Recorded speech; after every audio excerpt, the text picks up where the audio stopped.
Hello, hello, on se retrouve pour une petite vidéo spéciale triangulaire. Donc la personne de votre cœur est en couple. Voilà, c'est une personne que vous avez rencontrée qui s'est soit mis en couple suite à cette rencontre mais qui est toujours en lien avec vous, ou que vous n'arrivez pas à oublier, ou c'est une personne qui était déjà en couple et vous vous êtes rencontrés et vous voulez savoir ce qui se passe pour cette personne, qu'est-ce qui se passe dans son couple. Alors évidemment, on n'est pas là dans une démarche d'espionnage, même si peut-être vous êtes, vous, dans celle-là. Moi, en tout cas, je vous dis, je ne suis pas dans une démarche d'espionnage, ni de se réjouir, par exemple, si le couple va mal. Voilà, nous sommes plus dans une démarche de compréhension. Voilà, cette personne de votre cœur a choisi d'être en couple, c'est son choix, déjà, il faut respecter ce choix. Et puis voir un petit peu que cette personne peut-être travaille des choses à travers ce couple et que ça peut être bon pour votre lien. Voilà, allons-y, c'est parti. Alors on va regarder un petit peu avec les miroirs déjà cette personne. On va regarder où en est cette personne par rapport à son couple. Donc que pense-t-il ou pense-t-elle de son couple? On va regarder ça. Que pense-t-il ou pense-t-elle de ce couple-là? Que pense-t-il ou pense-t-elle de ce couple? Oula, ça saute de partout. Ça sautille. Ah bah dis donc, ça remue, moi je vous le dis. Hein. Ça remue dans ce couple. Bon alors, c'est pas terrible son histoire de couple. Cette personne dans son couple se sent trahie, ou a peur de la trahison, en tout cas a pris un couteau dans le dos. Peut-être un mensonge ou s'est aperçu qu'il y avait quelque chose, en tout cas, de pas clair, de toxique. Cette personne a l'impression que ça te fait poignarder dans le dos, qu'on s'est peut-être servi de lui ou d'elle, ou que, oui, on l'a manipulé. Et c'est en rapport aussi avec la famille. Donc comme si peut-être cette personne... là, ce que je ressens, c'est que peut-être sa compagne ou son compagnon, en tout cas, est de connivence avec la famille. On peut sentir ça. Et peut-être qu'il y a une trahison là-dedans, c'est-à-dire comme si la famille aussi prenait parti pour ce compagnon et cette compagne, j'ai l'impression, pour planter dans le dos cette personne. C'est une impression.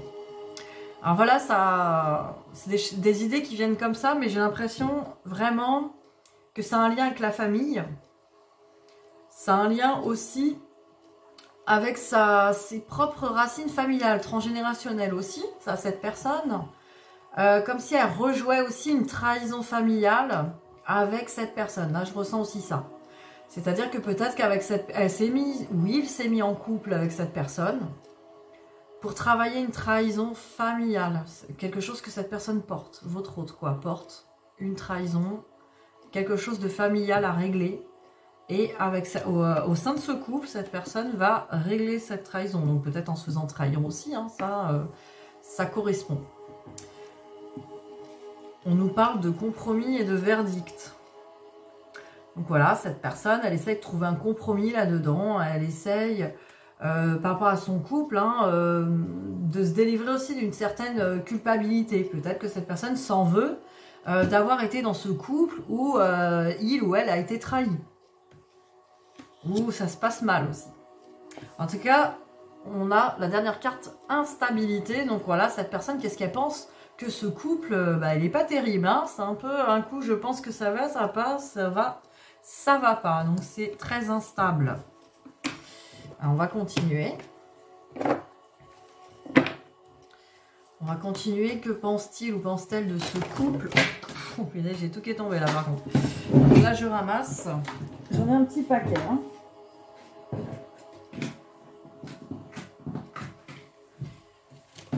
Hop, allez. Alors, que pense-t-il ou pense-t-elle de ce couple? On continue. Après, on va regarder vraiment le lien dans ce couple. Alors, que pense-t-il ou pense-t-elle de ce couple?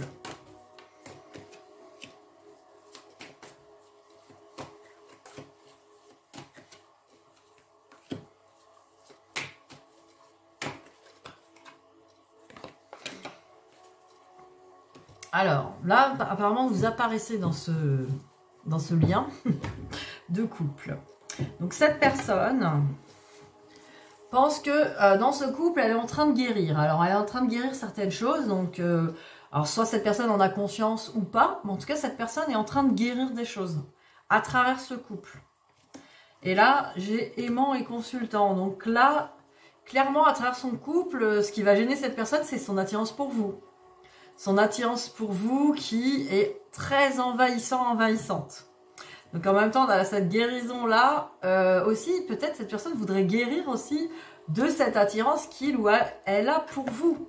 C'est-à-dire qu'elle a l'impression que c'est quelque chose de pas très normal, de pas... en tout cas, que ça va mettre de l'ombre dans son couple. Ce qui est logique. Là, nous avons la plume. Donc là, on nous dit qu'effectivement, cette personne se protège.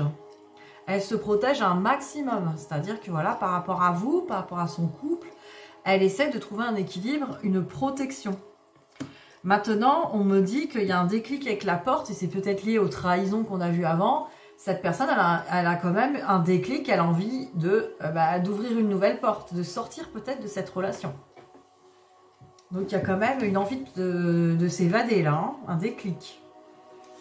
Comme là vous apparaissiez, par rapport à l'attirance, peut-être que cette personne y pense aussi. À mettre un terme à ce couple pour pouvoir peut-être vous rejoindre. Ou régler certaines choses.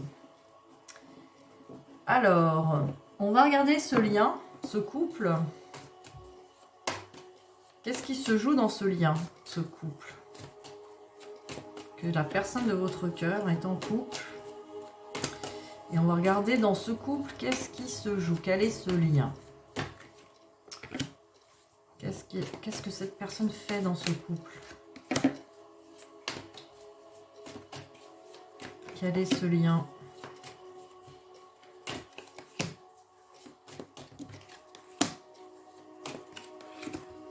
Alors, on va aussi regarder avec les autres cartes. Oups, là, bah dis donc, celle-là, je la prends. Elle a carrément sauté. Allez, on continue, on regarde.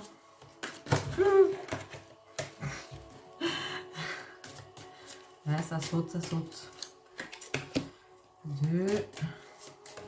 Hop là. Encore des cartes. Le lien.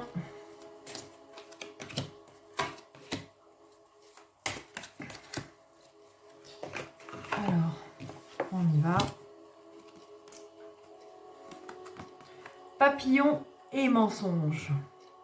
Donc voilà, dans ce lien, cette personne-là va pouvoir faire en sorte que les mensonges se transforment. Donc les mensonges, cette personne se ment, comme quoi elle voulait une vie de couple, peut-être comme ci, comme ça. Elle a choisi cette personne en se disant ça correspond à ce que moi j'avais envie de vivre, ce que ma famille voulait que je vive, ou mon entourage, ce qui me semblait juste pour moi, pour ma vie, pour ce qui était bien. Et là on me dit que ça se transforme, cette idée-là. C'est comme si on avait vu on s'est menti. Donc ça, c'est en train de se transformer dans ce lien. Peut-être que cette personne, en vivant ce lien de couple, en dehors de vous, s'est aperçue que ce choix-là n'est pas le bon.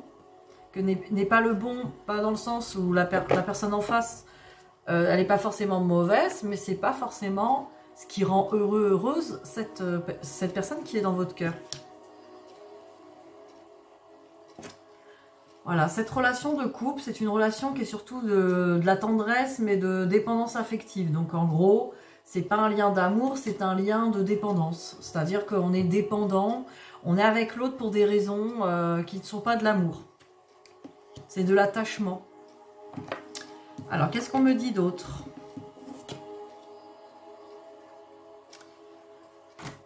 On me parle de rencontres par le travail et de maison. Donc clairement, c'est une relation un peu d'intérêt, c'est-à-dire que voilà, on est dans une construction bien proprette, parfaite. Relation de travail, c'est peut-être ça, c'est connu par rapport au travail, mais peut-être aussi, c'est comme si, ah bah tiens, le professionnel de cette personne me correspond. J'ai l'impression que c'est un mariage, pas d'arrangement, mais de dire, tiens, cette personne, elle a le profil, voilà, je vais pouvoir construire une construction avec, elle a une bonne situation professionnelle, ou lui-même ou elle-même a une bonne situation professionnelle, et ça attire cette autre personne. Vous voyez, c'est une relation qui est quand même assez superficielle. Genre, on est ensemble pour la maison, quoi. On est ensemble parce qu'on va acheter une maison ensemble, qu'on a un bon travail tous les deux, un CDI, tous les deux, on peut acheter une maison. Du coup, on se fait une petite construction... Playmobil, en avant les histoires. Voilà, c'est un peu, voilà, Playmobil, hein, comme je dis. Ce n'est pas une relation, là, sur ce lien, on me parle pas d'amour pour l'instant. Hein, on me parle de dépendance, on me parle d'attachement, on me parle d'attacher à des principes pour faire bien. Après, nous avons la jalousie avec le libre arbitre. Donc, dans cette relation, là, ce qu'on me dit... c'est que peut-être l'un ou l'autre des partenaires se gêne pas, peut-être que s'il y en a un, si cette personne de votre cœur vous fréquente ou pense encore à vous, effectivement, il peut y avoir dans ce couple de la jalousie, comme si... et en même temps, cette personne, elle a envie d'être libre, d'avoir son libre arbitre, être entre les deux, et peut-être que sa partenaire ou son partenaire, c'est pareil. Donc dans ce couple, en plus, on est un peu dans la jalousie, parce que on se permet peut-être des choses. Après, j'ai chemin avec différence d'âge. Alors, différence d'âge dans ce jeu peut vouloir dire vraiment qu'il y a une différence d'âge, mais ça peut aussi vouloir dire différence de culture, comment dire, différence sociale, différence familiale, vous voyez, des choses un peu... et là, on parle de chemin, comme s'il fallait prendre d'autres chemins. Donc, dans ce lien, c'est comme si, bon, peut-être qu'on a pris... c'est bien ce qu'on expliquait tout à l'heure, c'est que ces personnes, elles se sont mises ensemble parce que c'était une relation qui correspond, qui est raisonnable et tout ça. Mais là, on a envie de prendre d'autres chemins. Et vous voyez, on avait quand même le libre arbitre à côté. C'est une relation qui invite à prendre d'autres chemins. Et on avait la porte tout à l'heure. Vous voyez, la personne, elle a envie de partir de cette relation. Elle a envie d'aller voir ailleurs. Pas forcément tromper, mais partir même.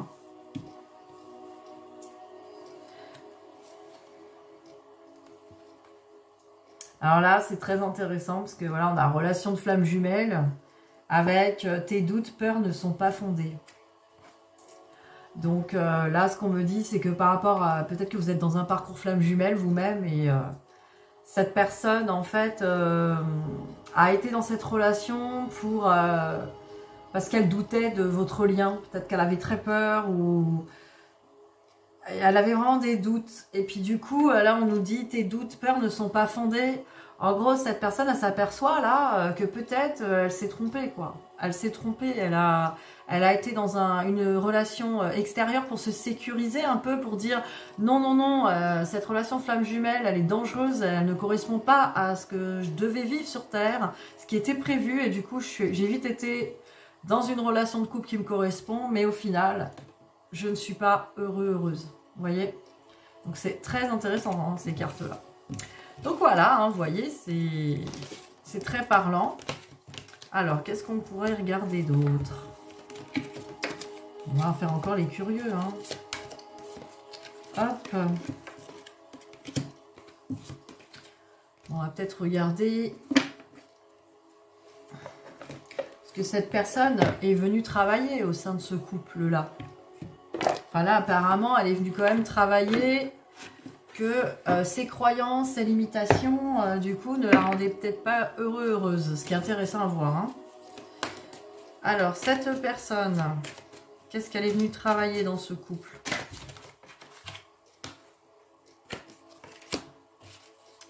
Qu'est-ce qu'elle est venue faire dans ce couple, cette personne? Ouais, c'est exactement ça.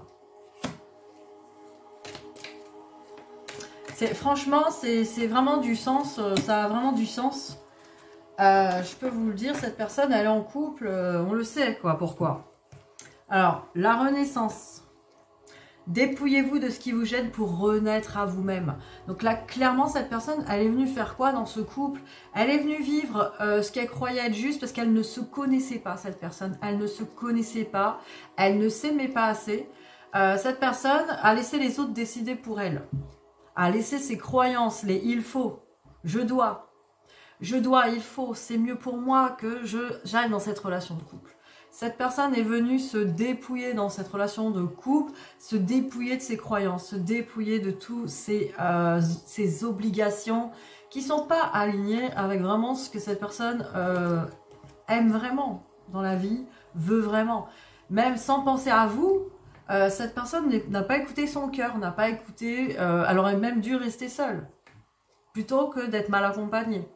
Elle a choisi, mais là encore, il ne faut pas lui en vouloir dans le sens où cette personne, elle a fait ce choix pour aller se dépouiller de tout ça. C'était obligé d'aller par là, d'aller le vivre à fond, d'en faire l'expérience et de voir que ce n'est pas bon.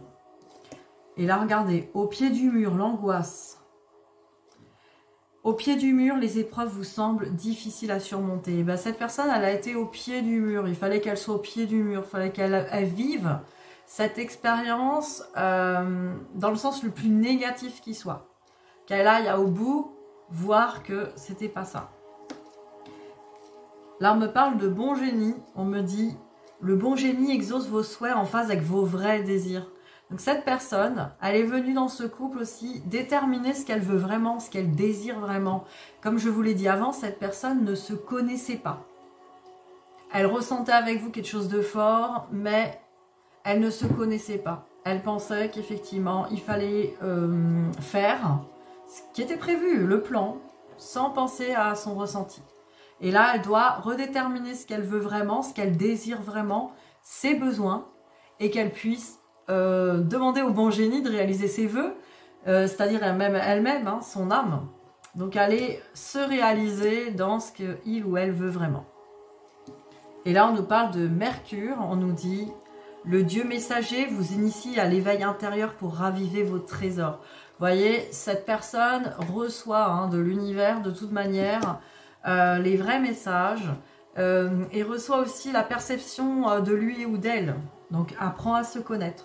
Vous voyez, cette personne, à travers son couple, en dehors de vous, apprend et détermine, apprend ses vrais désirs, ses vrais besoins, pour mieux se connaître, mieux voir ce qui est bon pour lui ou pour elle, et pouvoir trouver cette fameuse porte de sortie, voilà, qui sera dans un premier temps être seul, pas forcément passer de ce couple à vous retrouver. Je pense qu'il y a un intermédiaire à être seul et à déterminer vraiment de se baigner un peu dans cet amour de soi, quoi. Pour moi, c'est un chemin vers la complétude que cette personne va faire, la complétude du soi. Alors, pour finir, qu'est-ce qu'on pourrait lui conseiller à cette personne avec la maîtrise de l'amour ?